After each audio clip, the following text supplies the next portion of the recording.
Vectors आहेत. आपण human genome project मधले व्हेक्टर्स कुठले?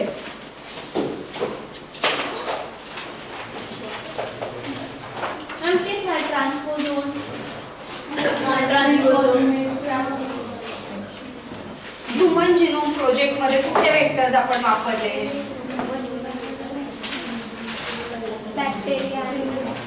याक एंड बॅक है ना. So yeast artificial chromosome end bacterial artificial chromosome ते आपले होते व्हेक्टर्स राईट. व्हेक्टर्स कुठले कुठले आपण PBR 322 पण करू डिटेल मध्ये. So will list out the vectors. That is a PUC. PUC is a हा प्लाझमिड जसा PBR आहे. PBR तुम्हाला तर सगळ्यांना ऍटलीस्ट नावाने माहिती PBR 322. तर हा तर तो टॉपला आहेच आर्टिफिशियली मेड आणि पॉप्युलरली युज्ड PBR 322. याला आपण थोडं साईडला ठेवू म्हणजे हा तर इथे टॉप पोझिशनला आहेच. ओके. त्याच्यानंतरचा vector is a PUC. PUC is a plasmid which was developed as a University of California. So plasmid of University of California was a PUC plasmid. त्याच्यानंतर सो त्या PUC प्लाझमिड मध्ये होता काय होता. आता वेक्टर पाहिजे म्हणजे त्याच्यामध्ये काय काय पाहिजे म्हणजे what should be the properties of the vector. त्या वेक्टरच्या प्रॉपर्टीज काय काय पाहिजे? Selectable markers. Yes, it should have ORI site आधी.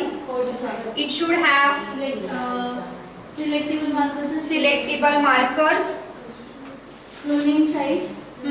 ROP site. And antibiotic resistant. Selectable marker म्हणजेच मग त्याच्यात antibiotic resistant आणि ते सगळे येतील. It should have the ROP site, that is a protein for replication, protein of replication. आणि अजून काय पाहिजे? क्लोनिंग साइट म्हणजेच त्या सिलेक्टेबल मार्कर. म्हणजे it should have the site for restriction enzyme. Okay. आता हा PUC प्लाझमिड होता ह्याच्यात बाकी सगळं होतं. आता सिलेक्टेबल मार्कर कुठला आहे तो आपल्याला बघायला लागेल.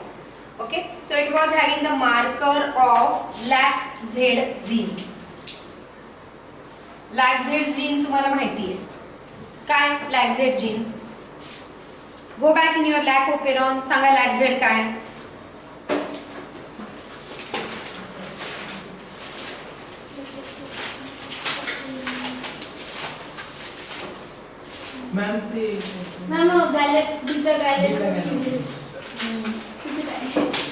So it's a beta galactosidase enzyme साठीचा तो जीन आहे. So that was a LAC-Z gene which was incorporated into the PUC plasmid. त्याचा कसा उपयोग होईल नंतर आपण बघू. So that was another vector PUC which was having a selectable marker LAC-Z gene. त्याच्यानंतर it's a TI plasmid. TI plasmid कोणाचा आहे? TI plasmid.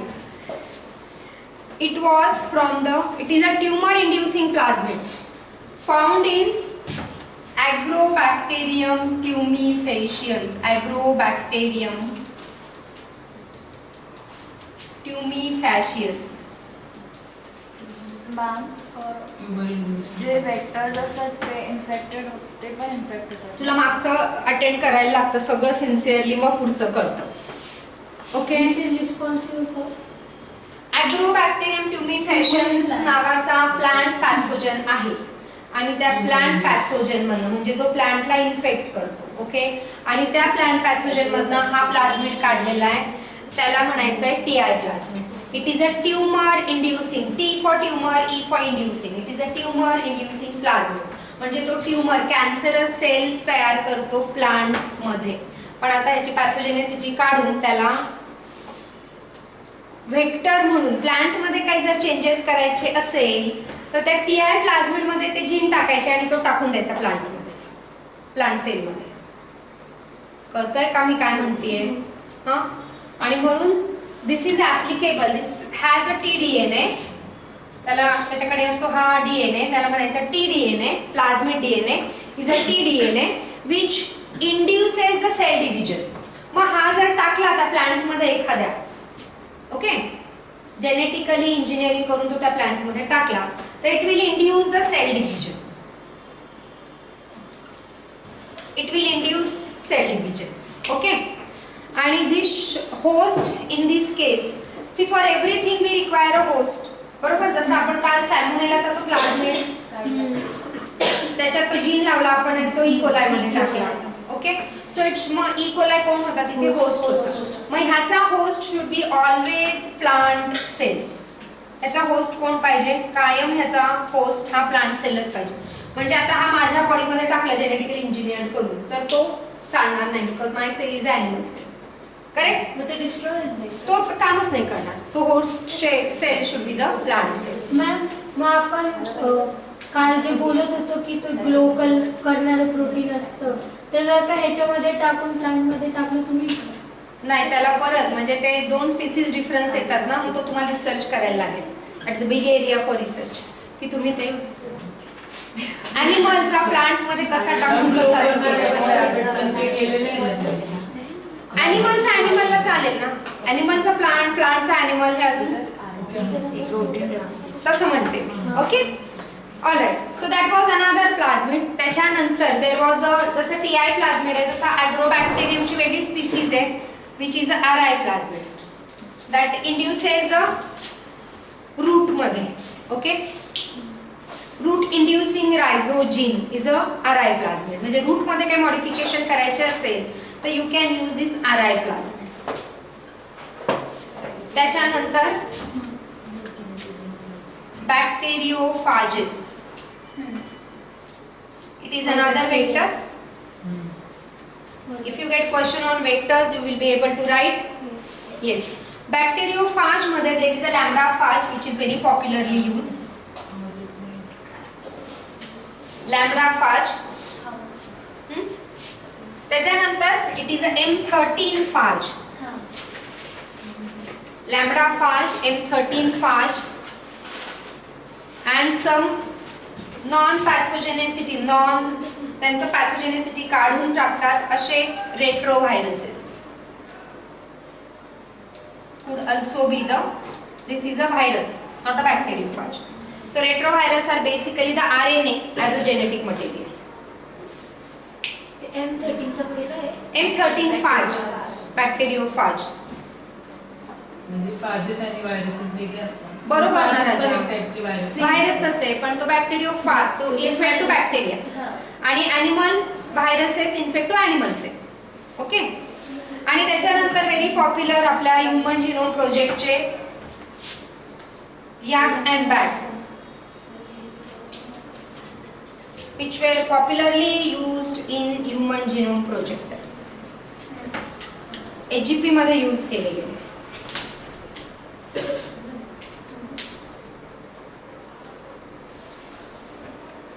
आणि त्याच्यानंतर there is a again very rarely but can be used cosmid. जसं plasmid आहे तसे cosmid. Cosmid is what? Does anyone know? तुम्ही attend केलं त्याच्यात ती काय बोलली का cosmid? Okay, cosmid is a cos site. There is one site. आपण म्हणतो ना ह्या जीनची साइट आहे त्या जीनची साइट आहे. So that is a cos site. Cos site of lambda phage and plus plasmid is a cosmid. Cos site of lambdaphage ती प्लाझमिड मध्ये टाकली is a cosmid. मग ती cos site काय आहे की ती मॅनिप्युलेट करायला सोपी जाते. Hence is a cos site. Cos site कोणाकडनं घेतली? ह्या लॅम्डाफाज कडनं आणि ती प्लाझमिड मध्ये टाकली to become the cosmid. म्हणजे कॉस साइडला पण प्लेस फॉर मॅनिप्युलेशन. हाँ, so is a cosmid. Okay, so these are the vectors. Vectors काय आहे? जो आपण मॉडिफाय केलेला आहे तो जीन तो त्या होस्ट मध्ये टाकणार आहे आणि त्याच्या कॉपीज बनवणार आहे. म्हणजे म्हणून मग त्या वेक्टरच्या प्रॉपर्टीज आहेत की त्याला ओरिसाइट पाहिजे. ओरिसाइट म्हणजे it is able to originate the replication. Ori site नसेल तो मल्टिपल कॉपीज बनवणार नाही. त्याच्यानंतर selectable marker, ROP protein of replication, and it should have the restriction enzyme site. Okay, आणि हे सगळं असलेला आपला popular plasmid is a PBr322. आता PBr322 चा डायग्राम तुम्ही काढला होता, राईट? सो PBr322 काय काय त्याच्यामध्ये इट इज PBRचा फुल फॉर्म काय?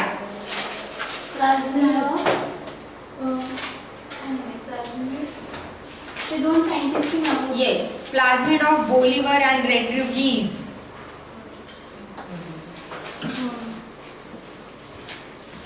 PBR 322.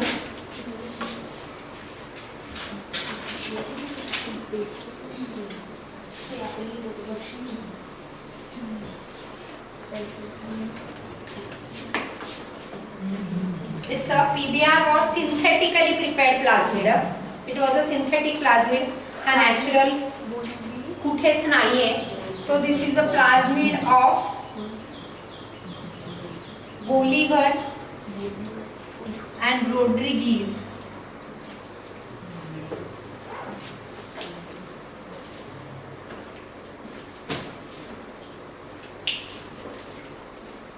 This was the first artificial cloning plasmid. This was the first artificial cloning plasmid.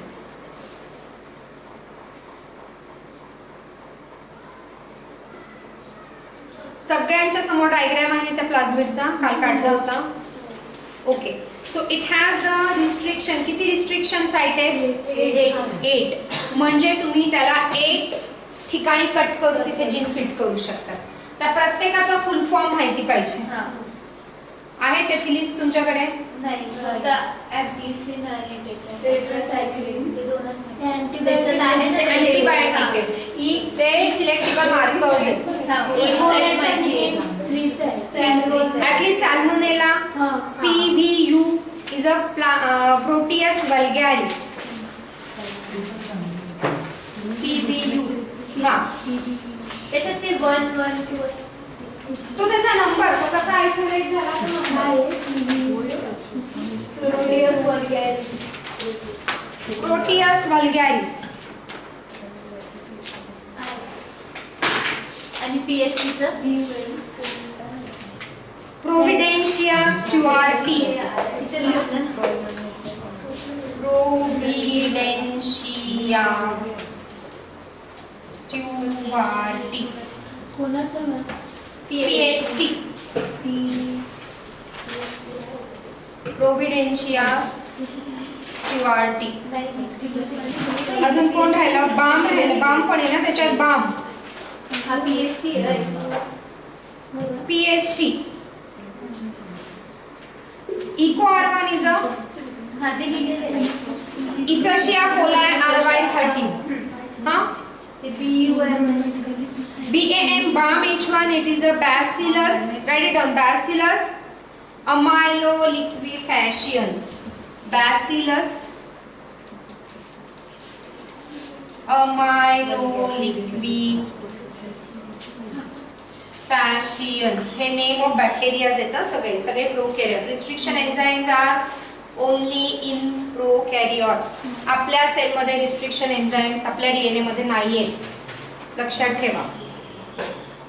Hind काय सांगितलं? Haemophilus influenzae RD.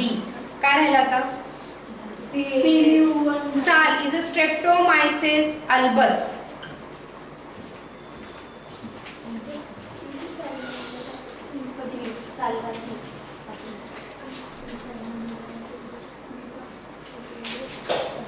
स्ट्रेप्टोमायसिस albus.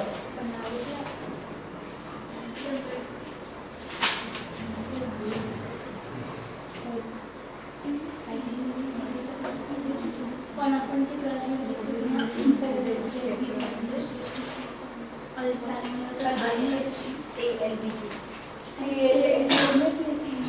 CLA चं बघायला लागेल. CLA चा फुल फॉर्म नाही आहे. CLA. हां,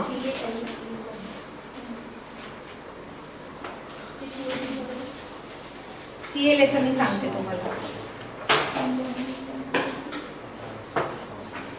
PVU is a Proteus vulgaris. ते लिहिलं ना? ओके, सो ह्या PBR 322 मध्ये किती आहेत? 8 रिस्ट्रिक्शन साइट्स, 2 मार्कर्स. कुठले 2 मार्कर्स आहेत? दोन ITV. अँपिसिलिन आणि टेट्रासायक्लिन. बघा आता अँपिसिलिन आणि टेट्रासायक्लिन मध्ये सगळे ऑलमोस्ट फक्त HindII आणि CLA इको R1 सोडून बाकी सगळे ते अँपिसिलिन मध्ये येतात. अँपिसिलिन आणि टेट्रासायक्लिन त्याच्या खाली आहे सगळं. आता ह्या मार्करचं काय काम आहे? मार्करचं काम काय? का तुम्हाला सिलेक्टेबल मार्कर पाहिजे? की म्हणजे तिथेच एक्झॅक्ट कट केला पाहिजे. मग ते कसं चेक करतात? तिथे starting आता समजा हा सगळा ई खोला आहे, राईट? हे सगळे ई खोलायचे. ओके. आता ह्या ई खोल्यामध्ये आपण त्या साईडला कट केलंय. समजत नसेल तर विचारा. हा आता समजा अँपिसिलिनची साईड कुठली? अँपिसिलिनच्या वरती कुठला एन्झाईम आहे? से PVU1 अँपिसिलिनच्या वर. ती साईड कट केली आणि तिथे मी माझा जो एक्सपेक्टेड जीन आहे मला तो तिथे टाकलाय, राईट? म्हणजे हा जो आहे इथे मी हा इथे तो टाकलेला आहे. सपोज टू बी की सगळ्या ई कोलायमध्ये तो गेलेला आहे. ओके. प्रॅक्टिकली तो फक्त ह्याच्यात गेलाय, ह्याच्यात गेला आणि ह्याच्यात गेलाय. मला जर इथे वाटतंय की इथे गेलाय पण तो नाही गेलेला, हे मी कसं चेक करणार गेलाय की नाही गेलाय? मग I will grow this E coli in a media. जसं मी त्या दिवशी ती मीडियाची प्लेट आणली होती, त्याच्यात ते सगळे बॅक्टेरिया ग्रो होत होते. त्या मीडियामध्ये मी काय टाकेल? तो न्यूट्रिएंट अगार मीडिया प्लस त्याच्यामध्ये मी अँपिसिलिन टाकून देईन. न्यूट्रिएंट अगार. हा म्हणजे जी मीडिया होतं ना त्या दिवशी जो तो प्लेट होता, that was containing certain nutrient media, so that is a nutrient agar असेल. आणि त्याच्यामध्ये प्लस मी अँपिसिलिन टाकून दिलं. Now what will happen? ज्यांच्याकडे म्हणजे हे जे आहे हा हा आणि हा, हे ग्रो होतील की नाही होणार? नाही होणार. ही होतील आणि ते दोन नाही होणार. हे होतील आणि ते दोन नाही होणार. का होतील हे? कारण त्यांच्याकडे तो अँपिसिलिन रेझिस्टंटचा जीन आहे. बरोबर. आपण जो जीन इन्सर्ट केला तो अँपिसिलिन रेझिस्टंट त्या साईटवर टाकलाय ना आपण, म्हणजे अँपिसिलिनचा सिलेक्टेबल मार्कर आहे. इथे त्याचं ट्रान्सफॉर्मेशन झालं. So this process is basically to check the transformant. म्हणजे काय? त्याच्यामध्ये ते इन्सर्ट झालं आहे की नाही. जो मी इन्सर्ट टाकला होता, नसेल कळत तर मला विचारा. हे आय अंडरस्टँड, हे डिफिकल्ट आहे समजायला आणि ते फक्त तुम्हाला इमॅजिन करायचंय. म्हणून ती एक न्यूट्रिएंट अगारची प्लेट इमॅजिन करा, त्याच्यामध्ये अँपिसिलिन. आता समजा आपल्याकडे आपण अँटीबायोटिक घेतो, सर्दी खोकला काय झाला, आपण डॉक्टरांकडे गेलो, डॉक्टरने अँटीबायोटिक दिले.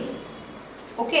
आता आपल्याला ज्या एजंटचं इन्फेक्शन झालं असेल त्याच्यामध्ये जर हा अँपिसिलिन वाला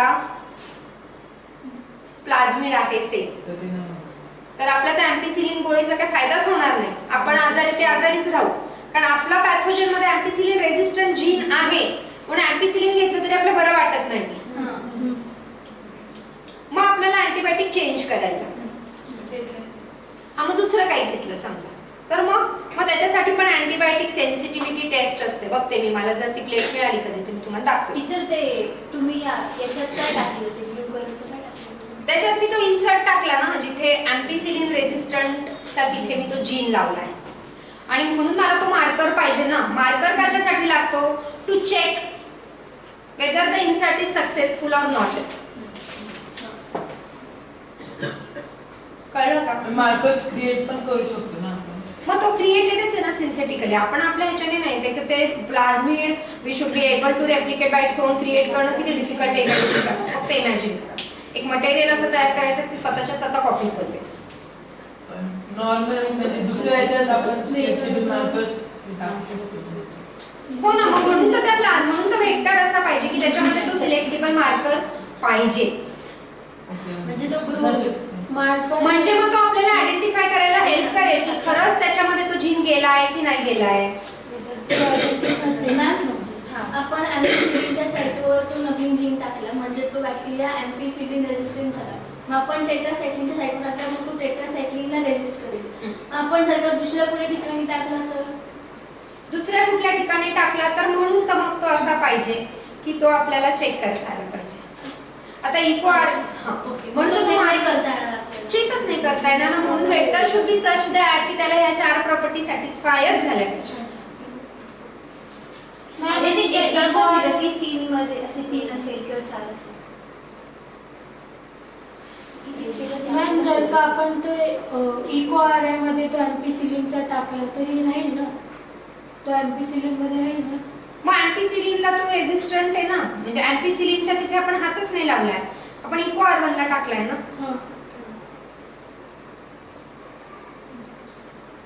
आणि मग जर का एम्पिसिलिनचा टाकला तो तो टेट्रासायक्लिन मीडियम मध्ये टाकला तर नाही मग तो राहणार. मरेल. कळलं का? कळलं? म्हणजे मग आता हे 2 ट्रान्सफॉर्मर झालेच नाही, हे मरून जातील टेट्रासायक्लिन मध्ये, कारण त्यांच्याकडे तो रेझिस्टंट जीन आलाच नाही, म्हणून ते मरून जातील. आणि हे राहतील कारण यांच्याकडे तो मार्कर आलाय. मॅम हे पण आपला नॉर्मल जेनेटिक्स मुळे आपल्याला नॉर्मल आपल्याच नाही सांगत आहे, this is only in case of plasmid, and plasmid which are always present only in prokaryotes, म्हणजे फक्त बॅक्टेरिया. आपल्याला मॅनिप्युलेट करणं इज व्हेरी डिफिकल्ट. आपण आपला स्वभाव पण बदलत नाही पटकन, जीन काय बदलणार, बरोबर ना? कळलं का? म्हणून मग तो selectable marker is very very important. So this PBR322 is such a way that it has a 8 restriction enzyme site and it has 2 antibiotic resistant and 1 ORI site, 1 ROP site, आणि हे सगळं त्याच्यामध्ये आहे. So it is synthetically prepared plasmid.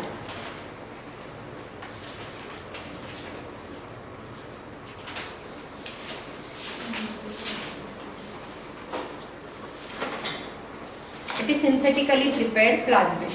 आता sometime we do not want vector, so there are the vectorless methods as well. Are you getting it?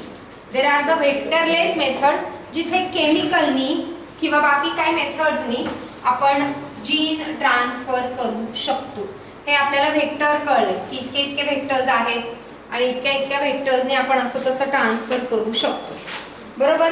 आता we do not want vectors, so there are the techniques which are vectorless, जिथे आपल्याला vectors लागणार नाही, right? So the first method is a chemical method.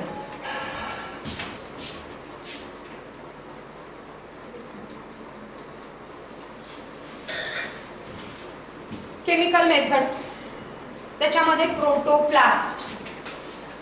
आता protoplast काय, कोणाला रफली काय रिमोटली काय आठवतं का? प्रोटोप्लास्ट बोला.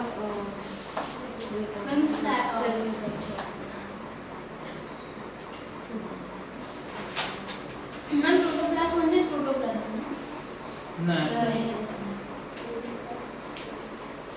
प्रोटोप्लास्ट म्हणजे they are similar to animals and cells. They Cell contain without cytoplasm. They contain chlorophyll.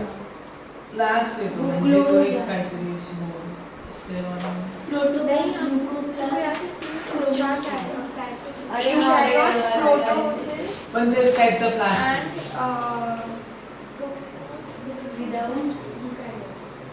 Sale wall. अरे हा without cell wall cytoplasm. Cell without cell wall is called as a protoplast. आपण हे सगळं prokaryotes मध्येच बघतो.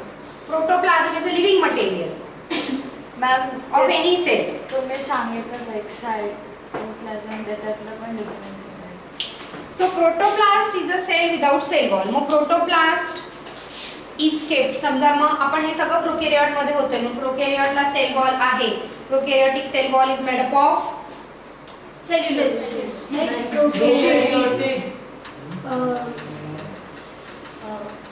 आपने तो अभी किया है, बोलो.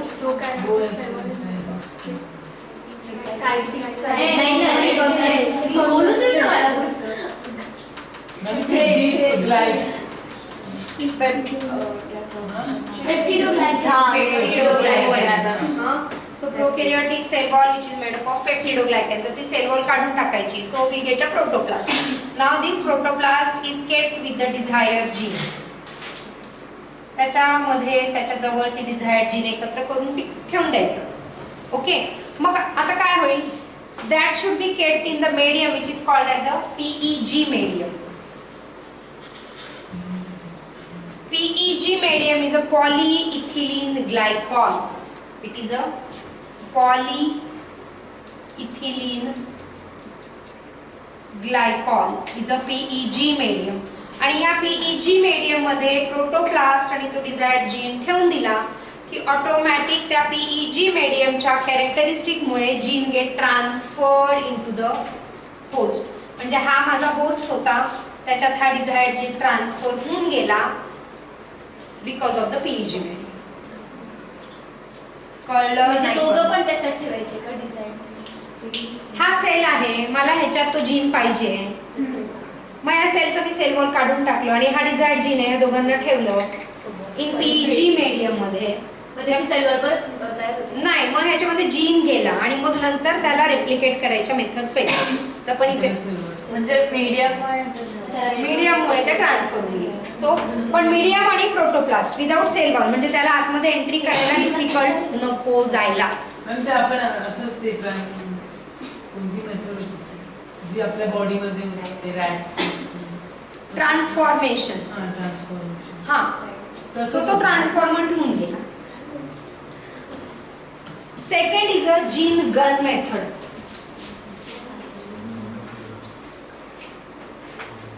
और it is a biolistic method.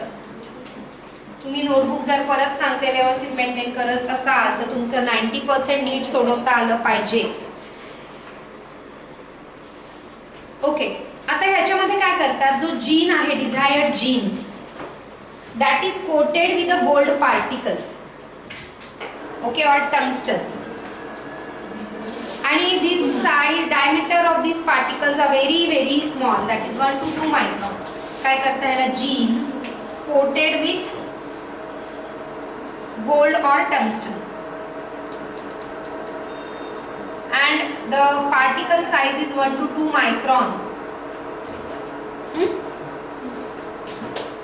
Teacher एवढं वेळेस गोल्ड आणि टंगस्टन त्या जीन तो जीन काय एवढा मोठा आयन क्रिएट करू.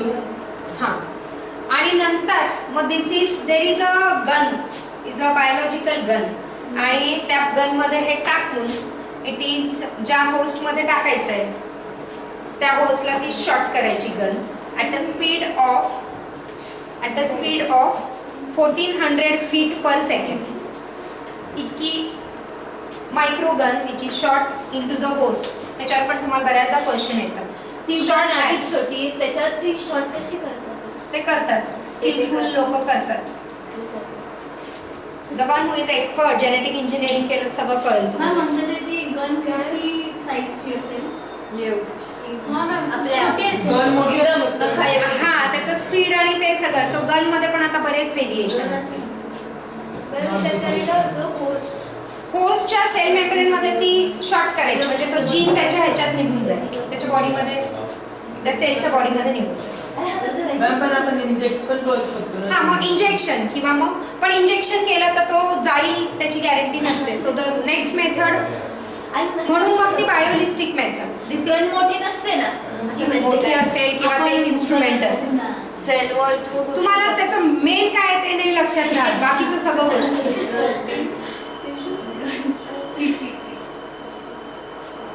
ओके, ती इतक्या स्पीडने ती शॉर्ट करायची त्या सेलवर so that the gene will enter in the DNA.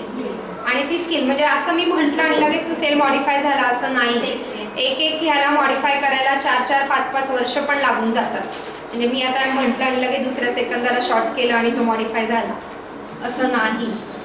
Okay, biological एक्सपेरिमेंटला फार प्रॉब्लेम येतात because it's a biological. The third is a electroporation. म्हणजे तुम्हाला कुठला वेक्टर लागला नाही लागला. ओके, ते जेल्सच ना, इलेक्ट्रोफोरेसिस. हे पोरेशन आहे. पोरेशन म्हणजे काय, पोअर्स जनरेट करायचे. मग cells are taken in a medium आणि high voltage current is fast.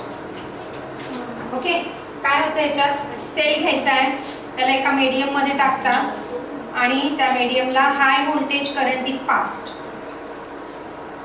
आता ह्या हाय व्होल्टेज करंटमुळे काय होणार आहे, त्या मेम्ब्रेनवर टेम्पररी पोअर्स डेव्हलप होतील. त्याच्या सेल मेम्ब्रेनवर टेम्पररी पोअर्स डेव्हलप होतील आणि मग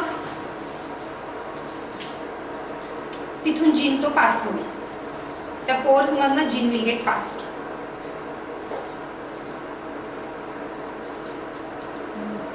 correct. So is a electroporation. आणि जसं तुम्ही म्हणत होता इंजेक्ट करू शकतो, so that is a micro injection. Micro injection आपल्याला माहिती आहे during the in vitro fertilization. Fantastic. So micro injection during the in vitro fertilization किंवा मग gene is directly injected into the animal cell. Okay, म्हणजे आपण तो जीनच introduce करतोय ना, मेल न्यूक्लियस आपण इंट्रोड्यूस करतोय in the egg. So that is a micro injection. So these are the vectorless transformation. त्याच्यामध्ये कुठलाच लिव्हिंग पार्ट लागत नाही, नॉन लिव्हिंग मधनं तुम्ही तो टाकू शकता. So that is a vectorless transformation. Right. आता कॉम्पिटंट होस्ट कोण कोण आहे, विचार द कॉम्पिटंट होस्ट.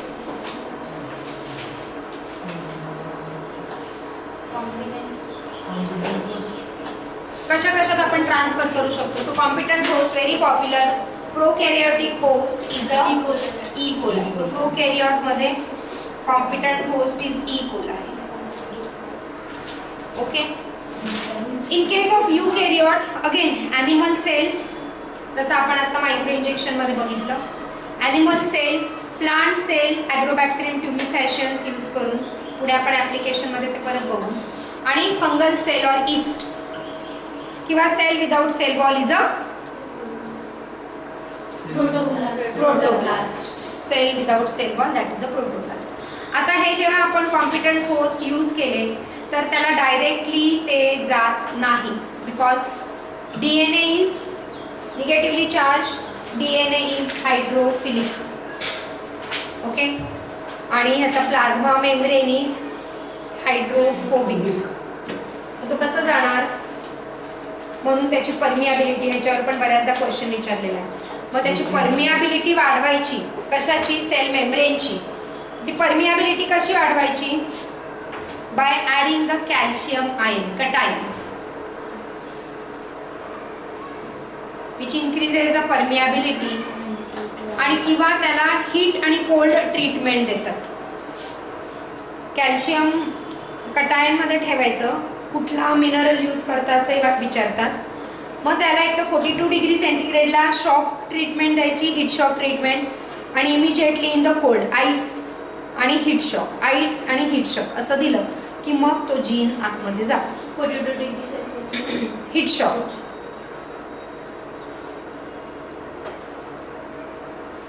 किंवा मग कोल्ड आईस अशी त्याला ट्रीटमेंट दिली की तो जीन मग आतमध्ये जाईल. राईट.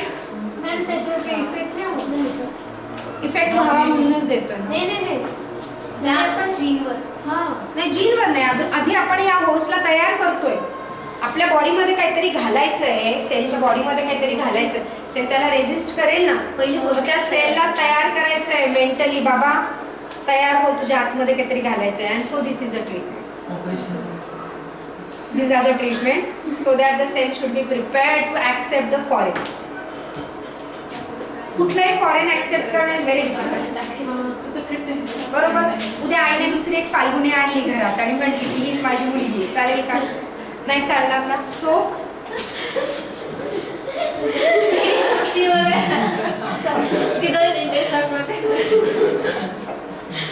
ओके. अगदी लहान बेबी पण असतं, आईने कोणा दुसऱ्याला घेतलं तर त्या लगेच रडत त्रास होतो. मी माझी बस झाला आता. चल. So that is all is a self defence ना. मग सेल काहीतरी करेल ना. ओके. मग process of recombination recombinant DNA. काय काय कराल? आधी डीएनए आयसोलेशन. यावेळेस क्वेश्चन इतका सिंपल क्वेश्चन होता. डीएनए आयसोलेशनला आधी ते सगळं सेल ब्रेक करायची. मग ती प्लांट सेल वॉल असेल तर it should be broken down with the enzyme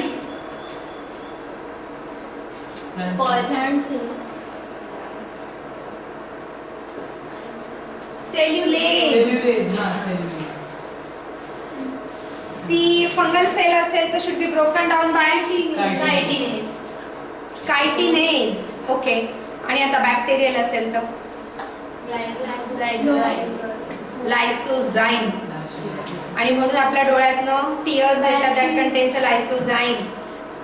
की इन्फेक्शन नको व्हायला म्हणून फटाफट टीयर्स येतात. कोणी असा डोळ्यासमोर हात मारला की पाणी यायला लागतं ना डोळ्यातनं. इमोशन वेगळे. ठीक आहे. So these are the cell wall which is first broken down. आणि नंतर मग RNA should be removed by RNA. आपला डीएनए पाहिजे ना. मग हे आधी सगळं कचरा बाकीचा काढायला लागेल ना. ट्रान्सक्रिप्शन. RNA is remove. आता ट्रान्सक्रिप्शन मला तो सेल आहे त्याची मी सेल वॉल ब्रेक केली ह्या एन्झाईमनी. मग आता त्याच्यातला RNA पण मला काढून टाकायचं. मला फक्त डीएनए पाहिजे. RNA इज काहीतरी एक्झॉन इंट्रॉन रायबोन्यूक्लिएज. हां रायबोन्यूक्लिएज. पण आपण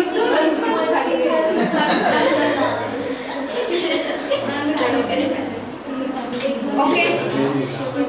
RNA should be removed by ribonuclease. आणि प्रोटीन असेल ते आणि प्रोटीन असेल ते बरोबर आहे बोला. प्रोटीएज. प्रोटीन बरोबर आहे ना. एन्झाईम आहे ना. विसरला का एन्झाईम?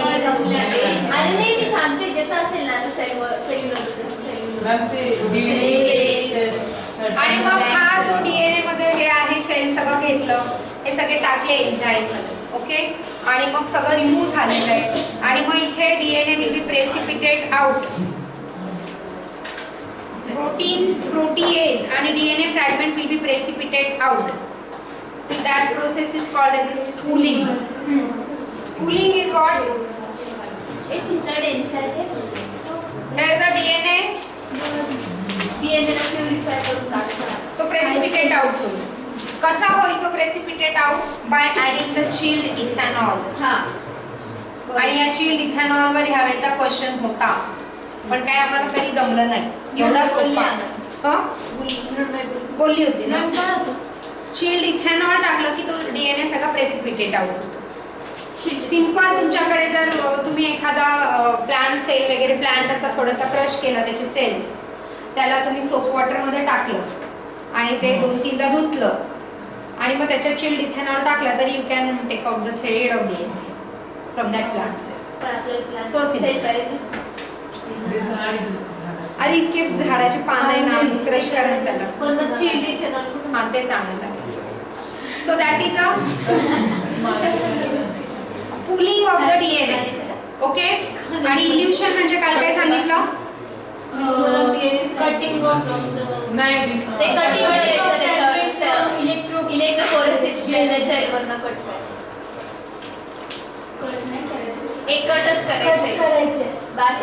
एवढं पण आउट करायचं. The separate bands of DNA are cut out from the agarose gel and extracted from the gel pieces. This step is also known as elution. Cut आहे. मग तो डीएनए तुम्ही टाकला तो मग ह्याच्यानंतर काय डीएनए आयसोलेट झाला. मग तुम्हाला तो अगॅरोजेल इलेक्ट्रोफोरेसिस मधनं सेपरेट करायचा आहे. जेव्हा तो सेपरेट होईल दॅट इज तो तुम्ही असा काढणार आहे दॅट इज अ इल्युशन. आणि मग नंतर मग तो डिझायर्ड जीन आलाय की नाही तो बघून तुम्ही तो वेक्टरमध्ये टाकणार आहे. मग कॉम्पिटंट होस्टमध्ये टाकणार आहे आणि मग तो ट्रान्सफॉर्मंट त्याच्यासाठी चेक करणार आहे. Then it will be the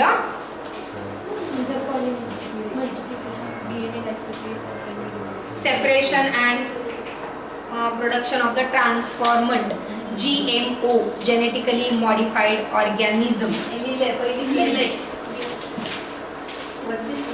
पहिलीच लाईन लिहिली Right?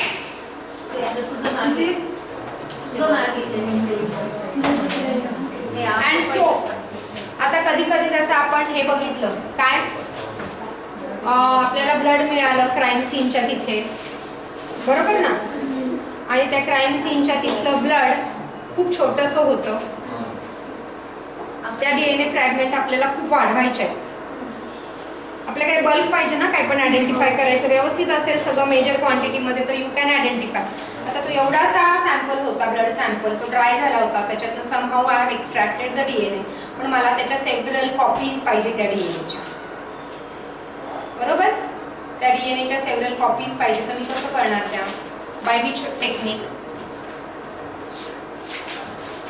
आपण फॉस्फोरायलेट टाकलं तर जर आपण त्याच्यात फॉस्फोरायलेट The process is for amplification of DNA. अरे multiple copies of DNA The process is PCR, that is a polymerase chain reaction. एकच कॉपी आहे माझ्याकडे DNAची आणि त्याच्या मला मल्टिपल कॉपीज पाहिजे त्याच DNAच्या. कोणाचा आहे मग मी आणून देते 4-6 लोकांचे DNA, चालेल का? नाही. So it is a PCR, that is a polymerase chain reaction. Okay, polymerase chain reaction मध्ये there are 3 important steps. polymerase chain reaction झालं होतं का? हे घेतलं होतं. polymerase chain reaction has been given by the scientist Carey and Lewis. ते NTP ते झाले. It is used for the DNA amplification. Amplification म्हणजे काय? त्याच्या खूप साऱ्या कॉपीज बनवायच्या. So it is used for DNA amplification. It is page number 204 for it is undergoing with 3 steps. The first step is a denaturation. हे झाले. Exact page number. Denaturation म्हणजे काय? आता DNA हा कॉइल्ड आहे ना, हो. मग ह्याच्या 2 कॉइल सेपरेट करायच्या आहेत. So that is a denaturation. मग हे कसं करायचं? त्याला DNA 91 contains a degree protein. Celsius. Yes. So optimum temperature is 92 degree centigrade when you will separate the 2 copies of DNA. So let's say it is 3 prime to 5 prime, 5 prime to 3 prime, where you are heating at 92 degree centigrade. Please ऐका, गप्पा नका मारू. 92 degree centigrade. Okay? 92 degree centigrade ला टाकल्यावर these 2 strands will get separated. बरोबर? त्याच्यानंतर the second step is annealing.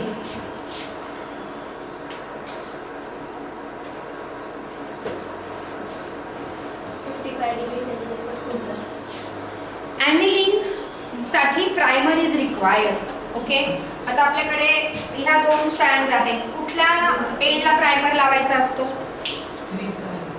3 प्राइमला ना. का 3 प्राइमला? इथे का प्रायमर लावायचा? मॅम कारण ते रेप्लिकेशन 5 प्राइम टू 3 प्राइम. का? मॅम मग त्याचे कॉम्प्लिमेंटरी न्यूक्लियोटाइड्स येतील ना, कोडिंग आणि याचे. मग हा त्याचा काय झाला? 5 प्राइम, राईट. आणि 3 प्राइमला काय असेल? एमजी जय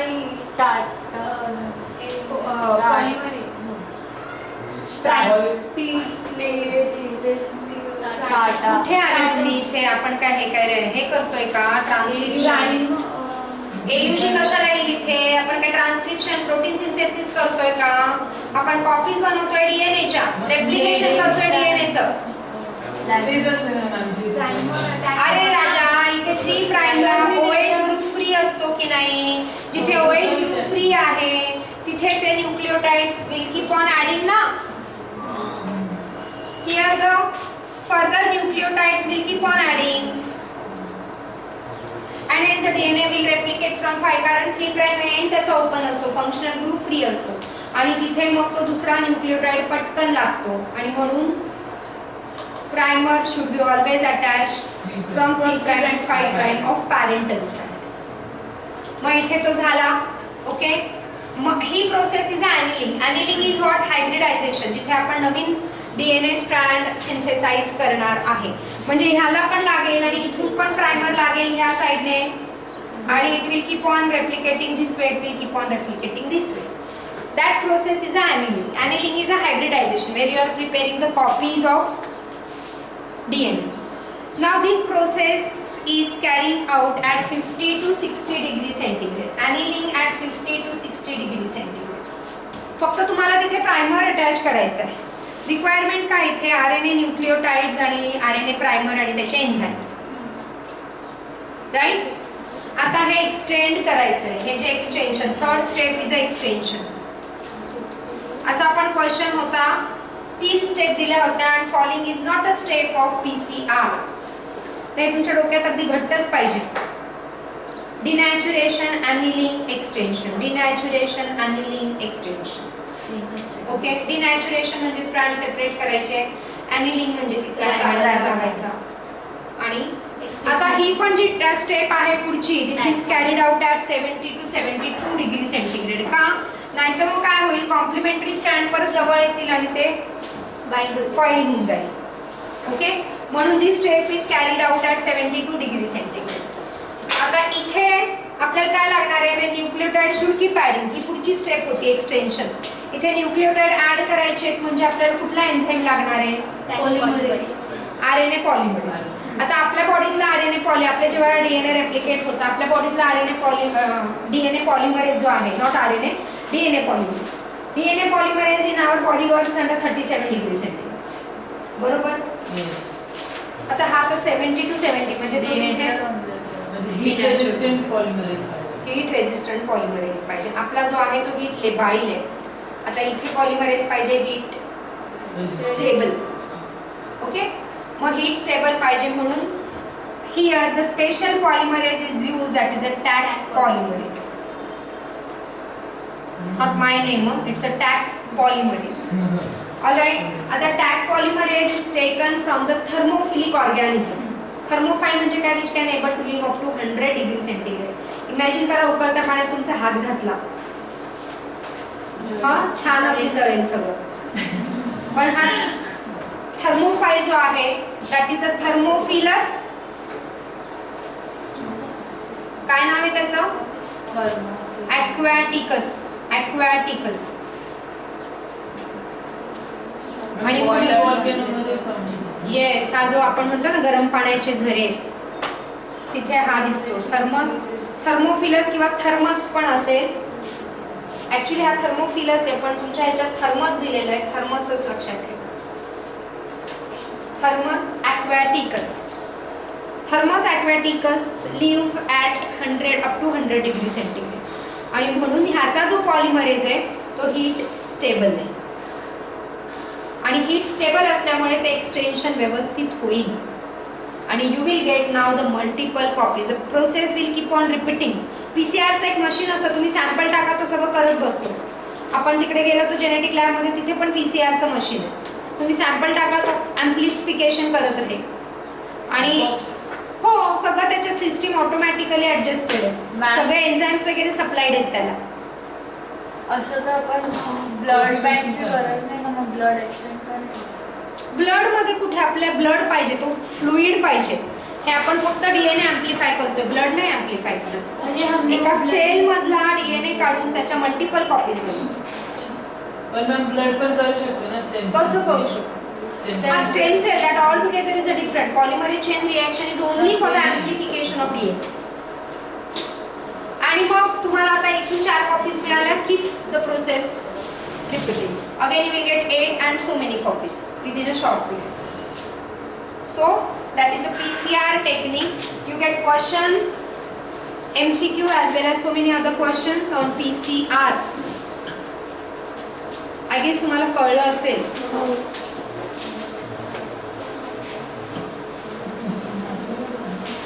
ओके. काय डाऊट आहे याच्यात कोणाला? आता उद्या हा टॉपिक संपेल, प्रिन्सिपल अँड प्रोसेस. मग आपण ऍप्लिकेशन सुरू करू.